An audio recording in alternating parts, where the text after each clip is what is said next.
kapal apungnya berada di Gampong Punge Blangcut. Gampong Punge Blangcut. Ini kita menuju jalan utama Punge Blangcut. Ini masuknya melalui pintu gerbang Punge Blangcut yang terhubung antara lapangan Belang Padang dan Uleli. Maka kita masuk pintu gerbangnya. Kita masuk ke ruang ini. Kita masuk. Oh, nggak kelihatan.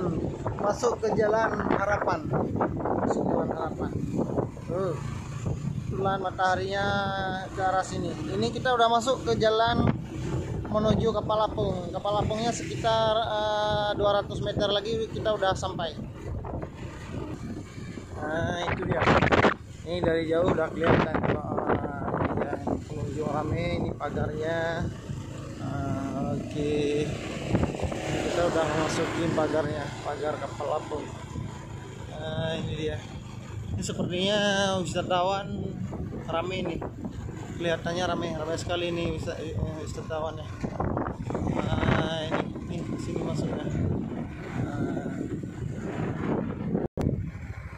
Nah, saya sekarang pas berada di depan Kapal Apung. Ini pas di depan Kapal Apung, cuma di luar pagarnya. Ini wisatawannya masih ada di ini, sekitar 30 menit lagi ini mau ditutup ini. Ayo sebelum kita terlambat, kita masuk dalam.